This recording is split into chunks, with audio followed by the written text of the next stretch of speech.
মাধ্যমিক 2024 রাত পেরোলেই মাধ্যমিক অঙ্ক পরীক্ষার ঠিক আগের মুহূর্তে দেখে নাও মাত্র 2 থেকে 3টি উপপাদ্য, যে উপপাদ্যগুলি যদি তোমার করা থাকে তাহলে আশা রাখবো এখান থেকে পরীক্ষাতে তুমি উপপাদ্য কমন পাবে।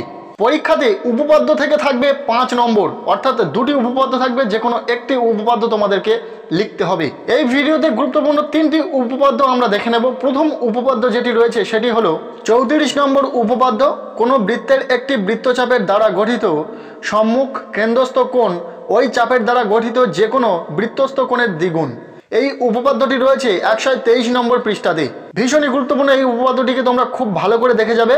এরপর দ্বিতীয় যে উপপাদ্যটি রয়েছে 48 নম্বর উপপাদ্য, যে কোনো সমকোণী ত্রিভুজের সমকৌণিক বিন্দু থেকে অতিভুজের উপর লম্ব অঙ্কন করলে ওই লম্বের উভয় পার্শ্বস্থিত ত্রিভুজদ্বয় সদৃশ এবং ওই ত্রিভুজগুলির প্রত্যেকে মূল ত্রিভুজের সঙ্গে সদৃশ। এই উপপাদ্যটি রয়েছে তোমাদের পাঠ্য বইয়ে 255 নম্বর পৃষ্ঠাতে। পরপর এই দুটি উপপাদ্য তোমরা খুব ভালো করে দেখে যাবে।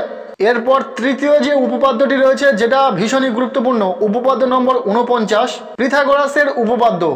যে কোনো সমকোণী ত্রিভুজের অতিভুজের উপর অঙ্কিত বর্গক্ষেত্রের ক্ষেত্রফল অপর দুই বাহুর উপর অঙ্কিত বর্গক্ষেত্রের ক্ষেত্রফলের সমষ্টির সমান।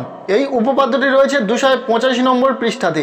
এই 3টি উপপাদ্য যদি তোমরা খুব ভালো করে দেখে যেতে পারো তাহলে আশা রাখবো এখান থেকে উপপাদ্য তোমরা কমন পাবে। তবে এই 3টি উপপাদ্য করার পাশাপাশি আরও 2টি এক্সট্রা উপপাদ্য তোমরা দেখে যাবে, যে দুটি উপপাদ্য ইম্পর্টেন্ট রয়েছে, পরীক্ষাতে আসার সম্ভাবনা রয়েছে। উপপাদ্য নম্বর 50, পেজ নম্বর 286, এই উপপাদ্যটা খুব ভালো করে দেখে যাবে। এক্সট্রা আরও একটি উপপাদ্য দেখে যাবে, সেটি হলো উপপাদ্য নম্বর 41, পেজ নম্বর 211।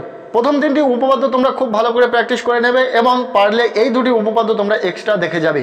সো ভিডিওতে বলা প্রতিটি উপপাদ্য ভীষণই গুরুত্বপূর্ণ, পরীক্ষাতে আসার সম্ভাবনা রয়েছে। প্রতিটি উপপাদ্য তোমরা খুব ভালো করে প্র্যাকটিস করে নেবে। ভিডিওটি ভালো লেগে থাকলে লাইক করো, চ্যানেলে নতুন হয়ে থাকলে অবশ্যই চ্যানেলটিকে সাবস্ক্রাইব করে রাখো এবং ভিডিওটি বন্ধুদের সাথে প্রচুর শেয়ার করে দাও।